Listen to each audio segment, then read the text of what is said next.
E tivemos mais uma semana de bons resultados trimestrais. O Ibovespa ficou mais ou menos ali no 0 a 0 nos últimos 5 dias, apesar que na sexta-feira o movimento foi de otimismo, bolsa em alta, repercutindo bons resultados e dados positivos de emprego nos Estados Unidos que animaram os mercados e inclusive até então ações que estavam mergulhadas em queda livre tiveram forte recuperação na sexta-feira, como é o caso de Magazine Luiza, fechando a semana com uma alta de mais de 10%, e também a Via Varejo, fechando com alta de mais de 13%.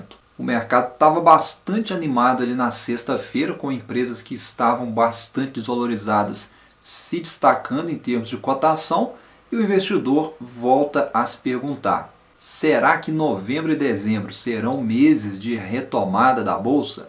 Hoje vamos seguir aqui falando de várias boas empresas, então se você se interessa por esse tipo de conteúdo, não esquece de se inscrever no meu canal. Se você ainda não é inscrito, ative as notificações para você não perder os próximos conteúdos. Dá um like também nesse vídeo porque tem muita informação importante para você, investidor. E nós vamos começar aqui falando dos bancões. Vamos começar aqui com o Bradesco. O banco reportou números acima das expectativas. O lucro líquido recorrente do Bradesco foi de 6,8 bilhões no trimestre, um crescimento de 7,1% comparado com o segundo trimestre de 2021 e um crescimento de 34,5% na comparação anual. O retorno sobre patrimônio líquido ROI atingiu 18,3%, uma alta de 5,4 pontos percentuais em relação ao reportado no terceiro trimestre de 2020, e a carteira de crédito do banco cresceu para 773,3 bilhões, foi uma alta de 16,4% na comparação anual, e a margem financeira ficou em 15,7 bilhões, e na comparação anual houve um crescimento de 2,7%. As provisões para devedores duvidosos atingiu 3,4 bilhões, foi uma queda de 3,7% em relação ao último trimestre e uma queda de 40% em relação ao terceiro trimestre de 2020. A inadimplência acima de 90 dias se manteve estável em 2,6%. Então esses foram os destaques aí do Banco Bradesco, números que vieram bem acima das expectativas do mercado,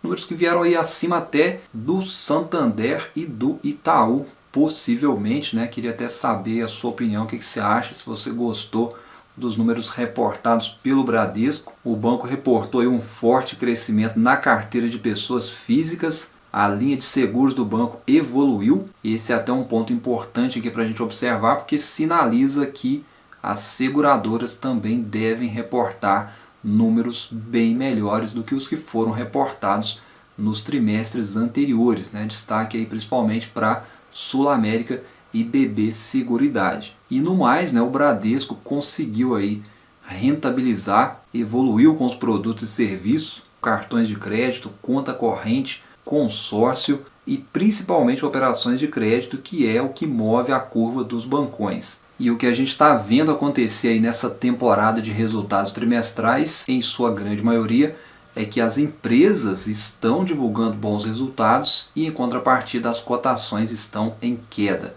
E isso, quando ocorre com grandes empresas, com boas empresas que têm um histórico de entregar valor para o acionista, a gente precisa ficar de olho, a gente precisa olhar com mais atenção, porque podem surgir oportunidades.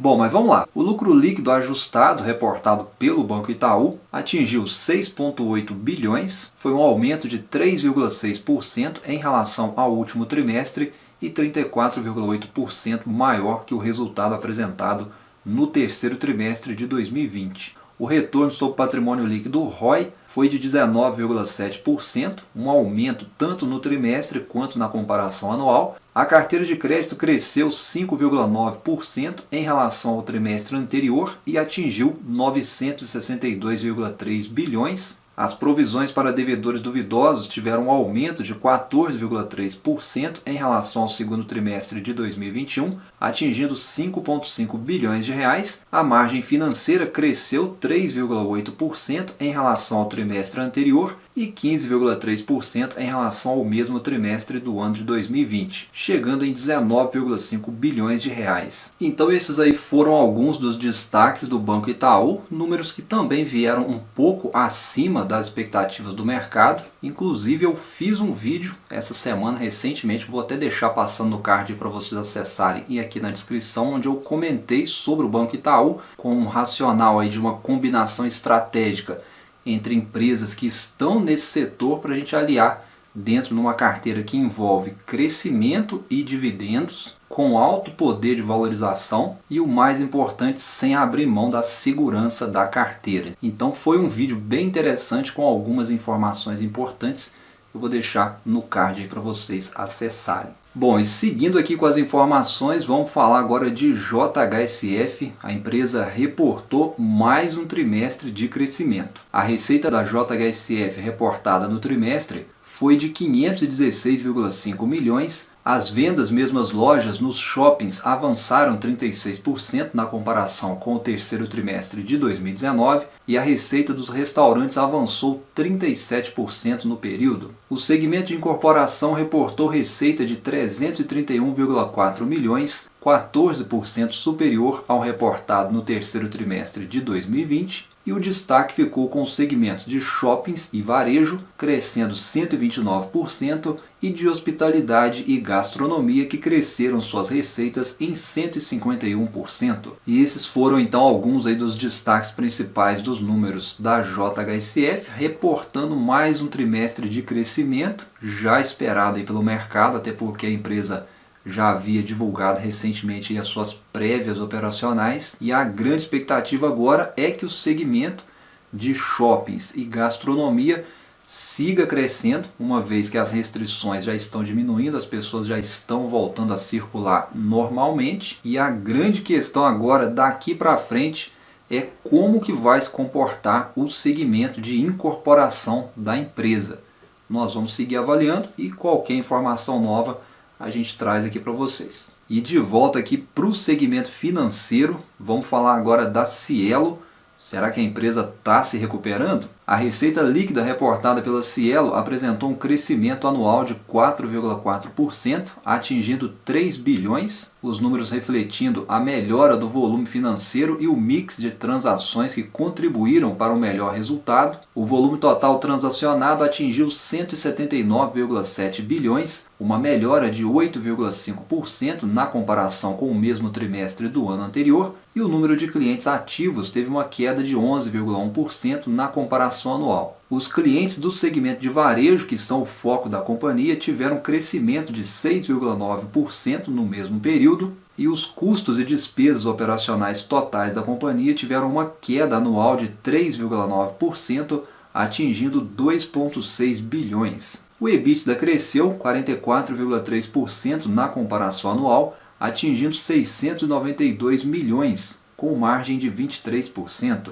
O lucro líquido atribuído à companhia fechou em 211,9 milhões, foi um crescimento de 111% em relação ao mesmo período em 2020. Então esses aí foram os destaques, foram os pontos importantes aí nos números reportados pela Cielo, números inclusive bem acima aí das expectativas do mercado. O controle de custos reportados pela empresa foram o grande destaque aí nos números, e as ações da Cielo até deram um pico de alta, repercutindo positivamente o bom resultado, porém a pressão vendedora do mercado segue forte e a desvalorização nos últimos 12 meses é de quase 40%.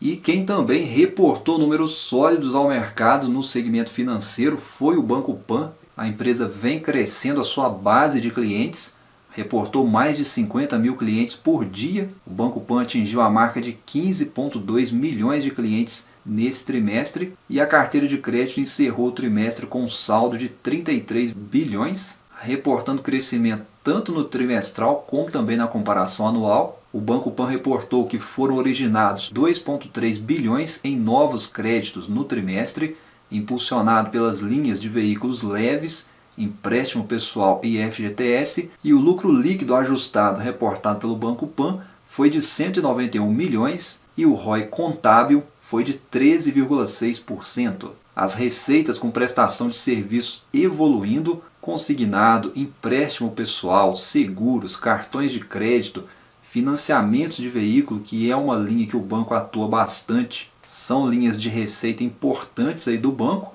e a inadimplência acima de 90 dias ficou controlada, segundo o Banco Pan, em 5,8%, e de modo geral aí então o Banco Pan reportando mais um trimestre de crescimento, reportando aí avanços importantes em praticamente todas as linhas de negócio.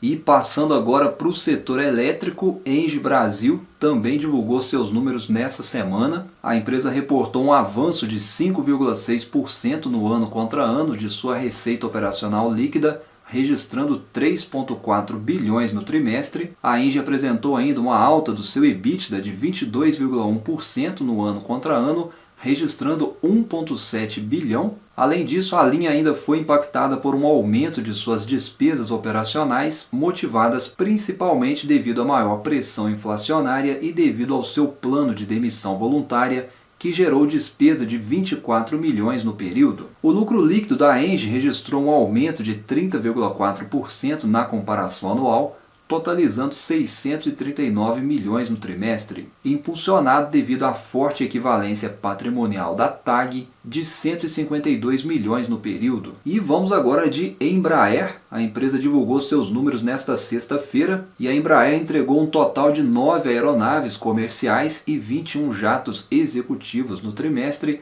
além de aumentar a sua base de pedidos firmes de 15,9 bilhões de dólares para 16,8 bilhões de dólares, puxada pelos pedidos maiores de aeronaves da geração E2 com maior ticket médio. A receita líquida foi de 5 bilhões, um crescimento de 22% em relação ao terceiro trimestre de 2020, e a geração de caixa livre ficou em 123,3 milhões. O EBITDA ajustado pelos efeitos não recorrentes ficou em 410,7 milhões, com margem de 8,2%, revertendo o prejuízo operacional do ano anterior. Contabilmente, a Embraer ainda apresentou prejuízo líquido de 179 milhões, embora seja um montante menor que o reportado no terceiro trimestre de 2020. E se você chegou comigo até aqui no finalzinho desse vídeo, não esquece de se inscrever no meu canal se você ainda não é inscrito, dá um like nesse vídeo, ative as notificações, se possível deixe um comentário aí abaixo para mim também.